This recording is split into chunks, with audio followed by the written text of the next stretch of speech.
all ready to get started? Okay.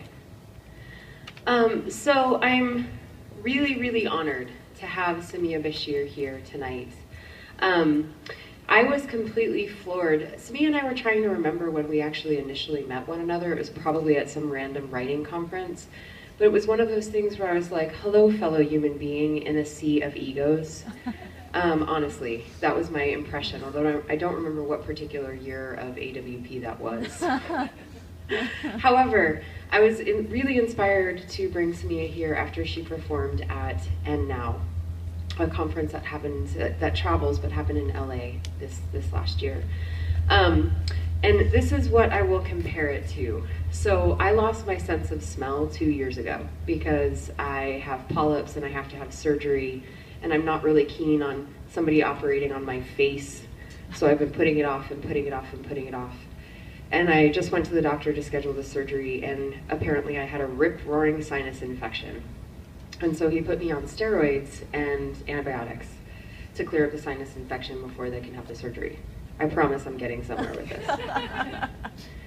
So for the last 2 days, really for the first time in over a year, I can smell.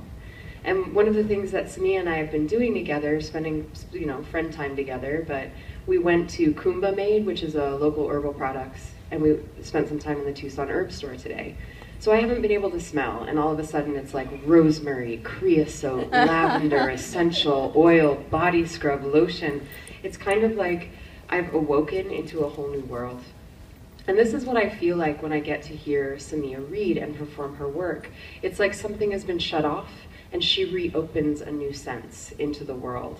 And so I'm so grateful that she's joining us here tonight from Portland, so that you all can have that experience too.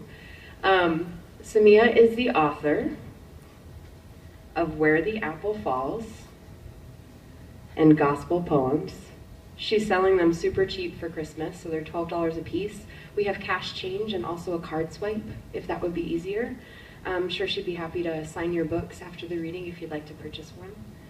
And Samiya, after spending some time with Aishah, Sabatini Sloan, who is the author of The Fluency of Light, Aishah was sharing with us a recent article that she wrote on Autostraddle called One American Looking at 30 Americans. Did I get it right?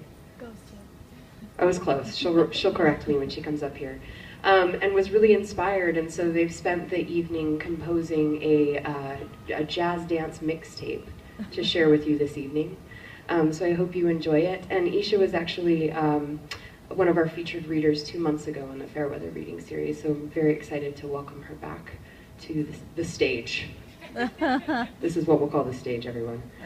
So that's it. Without further ado, would you please help me to welcome Samiya Bashir and Aishah Sabatini Sloan.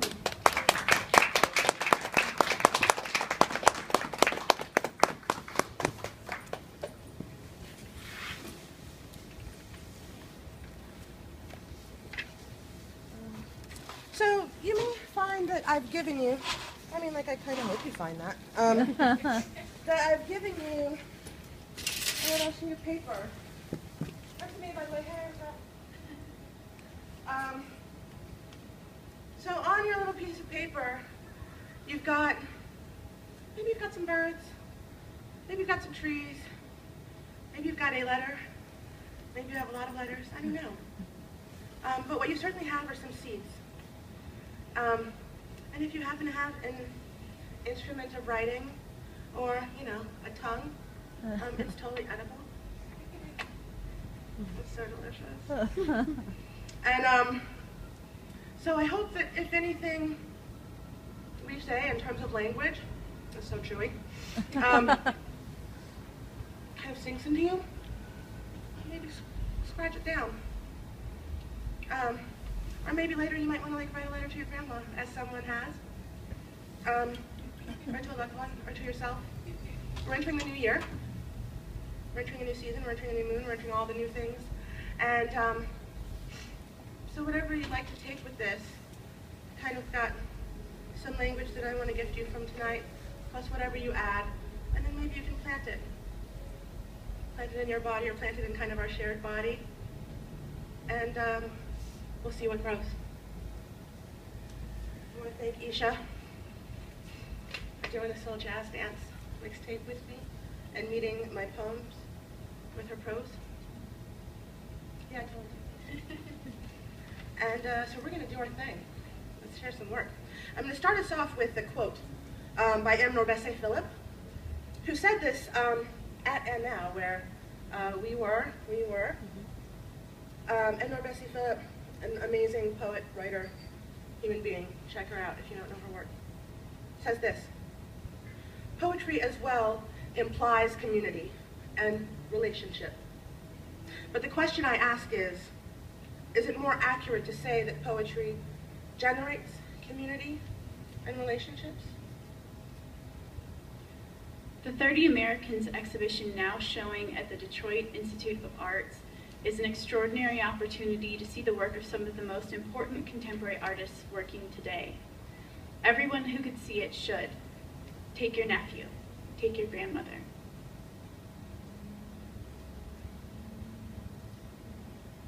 After Dizzy rolled Bags Jackson and his vibes out of Detroit, Bags wrote his love songs in the minor keys.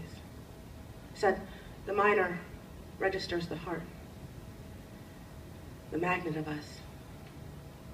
Iron filings thrown up the greedy gullet of space before one turn humbles another, slow as hours, plucked through catgut blue. Please, the old song goes, send me someone to love. Who? Me? Who am I kidding? Every day I meet some minor love or two. Hey you, let's toss our tarantellas across the tracks. Let's reveal one another bit by tortured, puckered bit. Let's emit this fit of heat before we burn. Or let's burn. Carrie Mae Weems brings some Susan Sontag style regarding the pain of others' analysis to a series of slave daguerreotypes.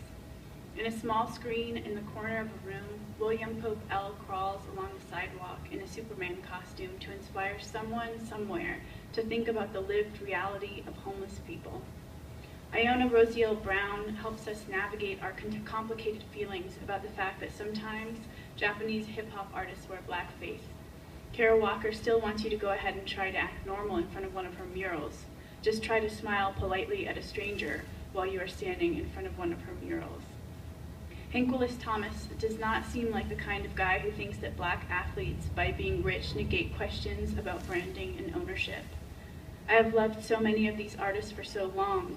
Kahendi Wiley, Caleb Lindsay, Lorna Simpson. They deepen our conversations about race and gender and violence and value in a moment when we direly need to deepen our conversations about all of these things, etc., etc.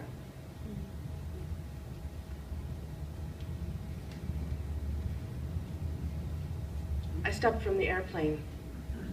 My hair melts dead air. I walk quickly. Click-clunk, click-clunk, click-clunk. Barbara Jordan, bronze and sober, glasses poised, the last me I'll see for 3 more days and 3 more days forever. Outside, I slow the click-clunk to a 3-sound crawl. Click, click-clunk, and etc. I am a woolly mammoth waiting at the cab stand. I am a woolly mammoth stuffed into a cab. I bear the long silence of my own extinction through the rear view. My head on the back seat, arms akimbo. I melt dead air. Blame humans for the loss of large mammals like myself, a new study suggests. The cabbie is my cousin. My cousin carts my husk to my diorama. The radio blares, the tide is high. The radio says, I'm gonna be your number one. This is not what I've come here to talk about. As I listened to the audio tour narrated by Touré, I felt a few things. First, I was underwhelmed. I mean, I loved Touré's profile of Lauryn Hill and Never Drank the Kool-Aid, but it's not like he had a whole lot of creative control in this audio tour. The snippets were short. A lot of them involved student responses to the art when I wanted to hear more from the artists themselves. Let me preface this by saying I wasn't in a great mood that day. It was the Tuesday before Thanksgiving and I was visiting my family, going to a Midwestern winter climate from a desert winter one. When this happens, I forget how to exercise and I don't understand what to eat for breakfast. Upon entering the museum, my father and I got into a minor scuffle with one, then 3 security guards over whether or not my dad's selfie stick was indeed a selfie stick if he thought it might be used as a unipod. I hissed at him, "Don't make a scene." And then I realized from the way they were looking between me and my dad and back again that the security guards weren't so much comforted by my presence as they were invisibly sucking their teeth at this coddled biracial kid who didn't know how to respect her elders. Somebody looked scared, like she was shielding her son's body from us. Also, there were about 500 student groups that day. I kept doing that thing adults do in the face of adolescent swagger, where you act like you're so above it, and then you walk into something. Who was warned about these things? The never hush, the maddening chafe sliding down a reddened bridge, print disappearing and disappearing. Who was told how to brook it? The houndstooth stench of olding, that time just runs itself out, that we Sisyphus ourselves to glasses, hobble wreckage down stair after bricky stair. That once we leave home, its gaseous oven, that once we walk the same slow steps as our hide-and-seek son, that once we face our anti-lovers, anti-gays, bright, open, later. Now, eyes smolder, coats swept open to flash, our own scarred bellies, our own hot hands ablaze with spent matches, with burnt-out love.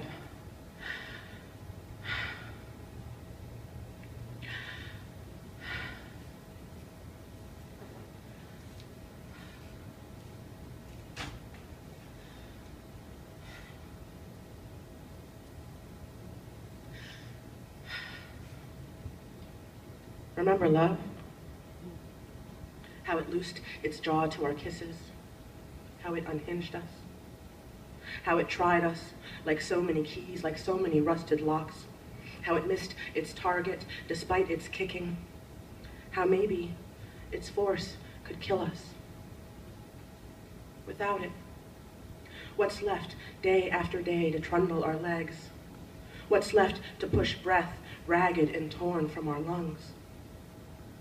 Who was warned how these solar winds would leave us brown and bruised as apples, over ripe host and blousy seed, disappearing, disappearing. Were you? Me too.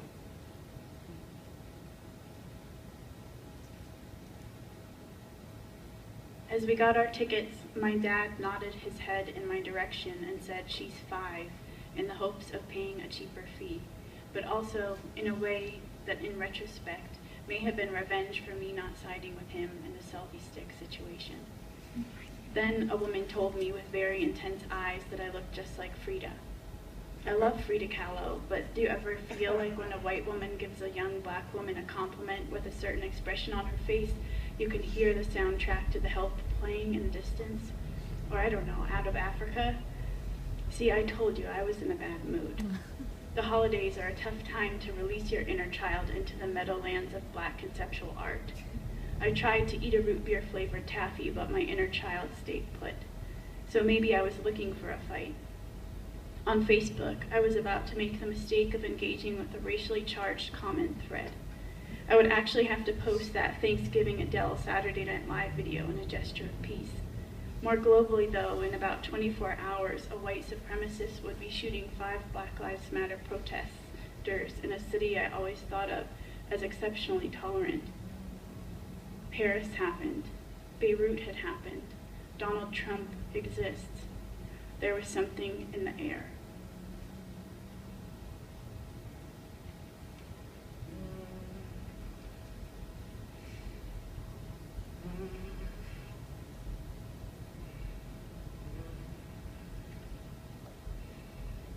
Sometimes in a body, little metal insects tick, tick, tick, tick, tick, tick, tick, tick, tick, tick, tick, tick, tick, tick, tick, tick, through blood streaks, through musculoskeletal structure.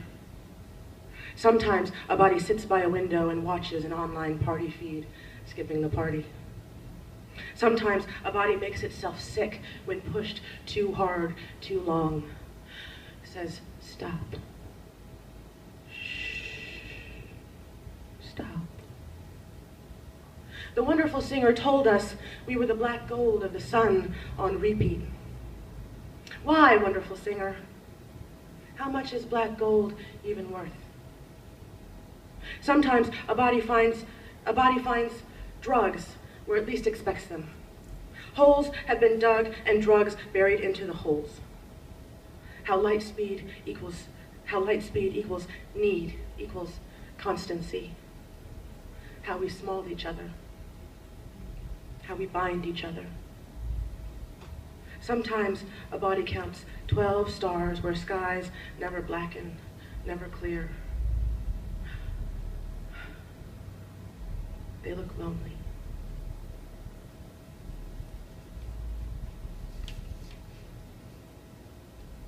So as I walked through the exhibition, I started to wonder, what exactly is it about this show that feels funky? There was a missing context. It felt somehow opportunistic, vampiric in a way, as if the premise was simply black is hot right now. But that couldn't be it, not realistically. Shows like this take a long time to plan, and this was a traveling exhibition that only just now got to Detroit. The Black Lives Matter movement wasn't even a glimmer in Patrice's or Alicia's or Opal's eye when the show came into fruition. So why was I not convinced? Something flickered for me around the time that in my earphones, one of the collectors who put on the show, Mara Rubel, asked Shanique Smith about her piece, A Bowl, a Rose, a Tempest. The work consists of a collection of items, a shoe, a bag, some kind of camouflage fabric, hanging from the ceiling. When something hangs from the ceiling like that, lumpen, hogtied, reminiscent of a body, there is a visceral quality that makes you want to spend some time alone. In the interview, what Mara Rubel decides to ask is, do you go to specific places to get these rags? And Smith responds, I don't call them rags. Now, the kind of frustration I feel toward Mara Rubel's interview style isn't on par with, say, the frustration I feel toward Ted Cruz's homophobic pastor affiliations. The Rubel interviews hold many moments of racially complicated dissonance, similar to those Facebook arguments you might have with somebody who does not seem to have encountered any race theory, or even considered the possibility that there is some literature to have read up on before diving into that Meryl Streep suffragette t-shirt kerfuffle. Just like 5 minutes of bell hooks. The frustration I feel toward Mara Rubel's interview style is rooted in the experience of listening to someone who holds a lot of power, whose title is owner, ask questions they don't care to hear the answer to, of people whose intelligence feels tripped up and cornered by the mediocrity of the asking.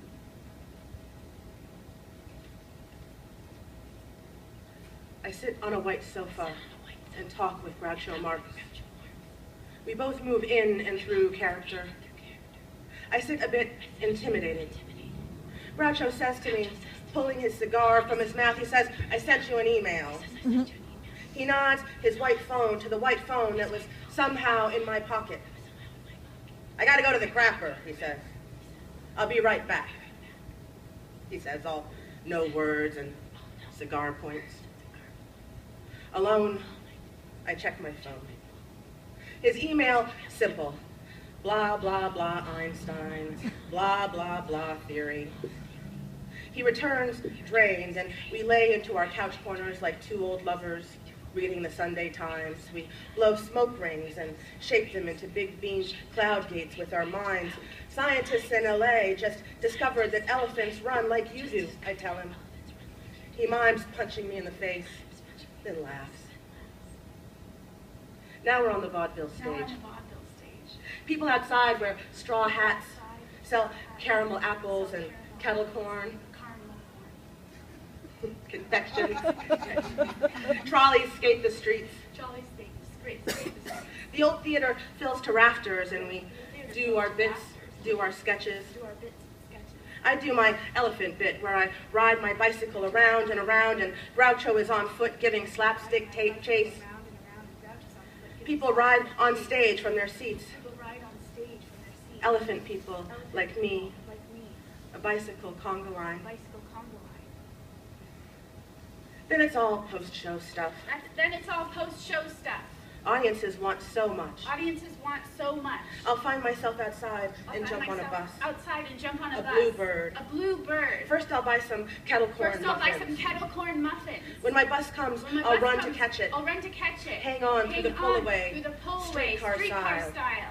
I'll pay the driver an astonishing sum. I can't be sure, but he'll promise I'm on the right bus. That I should step back behind the black leather line. And I will. And I'll sit. I'll eat my kettle corn muffin. I'll finger the white phone. Somehow in my pocket. I'll let myself in.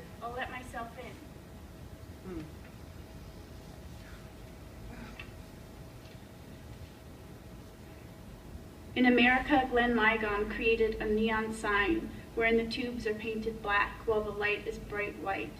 The effect is that the lettering is outlined, limiting the incandescence.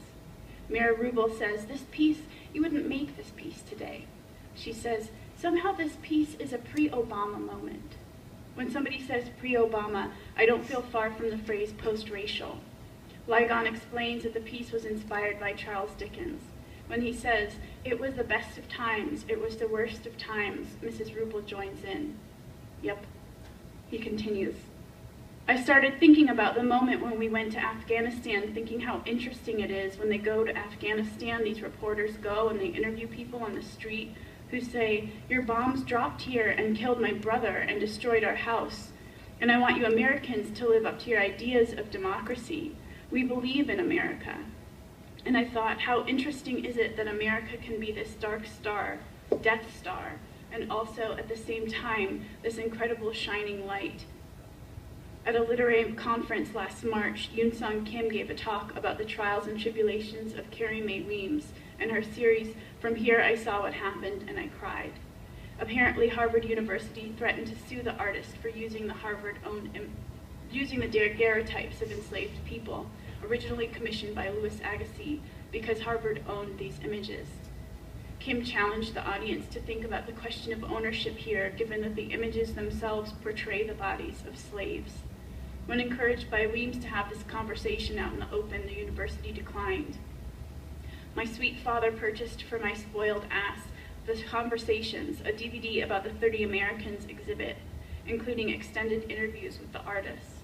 And I have been watching with my face contorted into a grimace, the way you would watch, perhaps, Chloe and Lamar, or certain episodes of The View.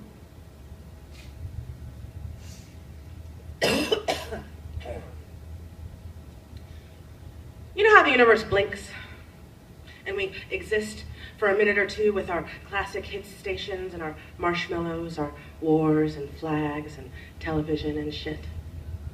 Coke bottles falling from the sky to an old man's village, and the white people just laugh and line up to pay and laugh and get paid and laugh. That's what they make. They'll clean it up. This is the world spinning its circle in the vast dark, and this is us arguing the same shit on a new machine, faster. The world stays unstable anyway. We work all day to excess, and for what? What will we make of it? Try to recall the red crest of a robin's breast in springtime. Springtime, when we fight our machines with our machines through our machines, it's the thought that hurts. When we stand one hand airborne, one finger on play. When we pump the volume up against the goddamn bird song. Anyway, she even got a breast reduction, my friend said. That's how stupid she is, my friend said. an Anthropocene of wannabe hepcats wanting to be. But this is the world spinning in the vast dark. Not any of the million spots we see in the night sky, but the one we can't. Rushing to the Serenity shop and fighting and hiding and crying and eating in our cars with the volume pumped against the bird song. We are animals. We need orgasm regularly. Now, even that lies just out of reach, hostage to the ding of our nearby cells. A poke, a text, a like, a love, a comment. Well done!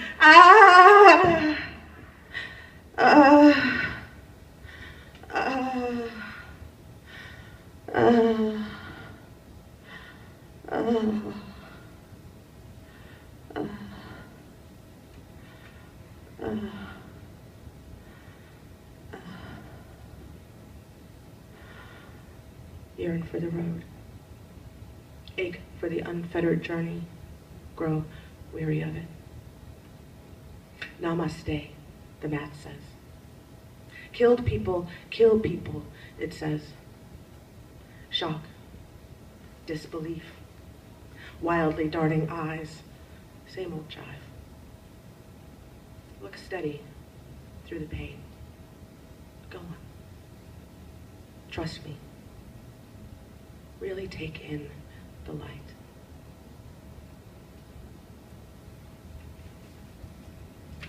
Some artists do a beautiful job of owning the awkward room in which they've been beckoned to perform this chit-chat.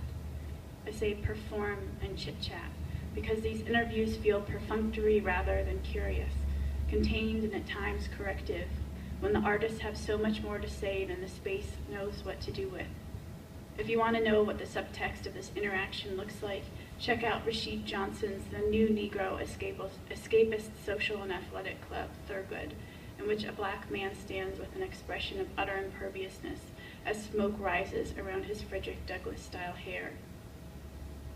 I give credit to Jennifer Rubel, the daughter of the collectors, for editing the video in such a way that tries to honor the manner in which these artists assert themselves. The film begins with Carrie James Marshall energetically questioning the concept of power. There are no black collectors that I know of that can do what you just did in having an exhibition like this, he says to the collectors' faces. And how much analysis, how much criticality are you bringing to the essays in the catalog? He goes on to say that the title of the exhibition, by avoiding mention of blackness, feels like a lie. Quote, "You've tricked them into coming here."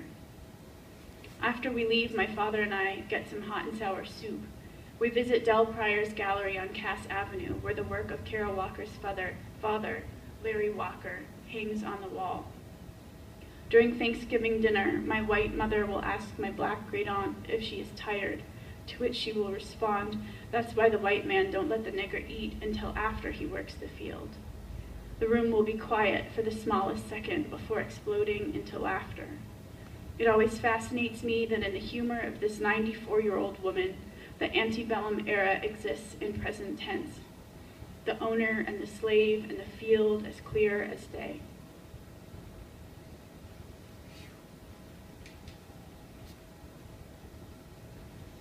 A small matter of engineering. The old water tower once stored every drop we live on. Its walls, dark-capped brick beige as supermarket pantyhose, still rise, erect astride the main drag, where our road splits between opposing camps.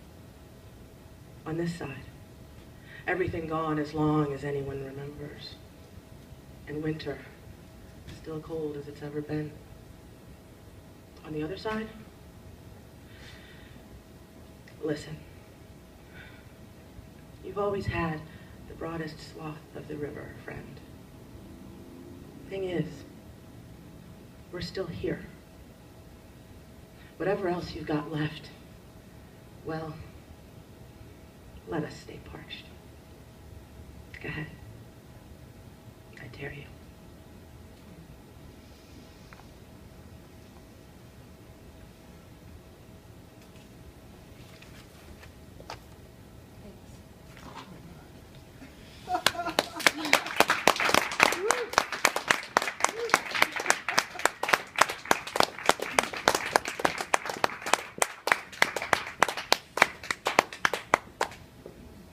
another sense of the world. Thank you so much to Samiya and Aishah. Let's get one more round of applause for Samiya, Aishah, and Jen, who read for us tonight.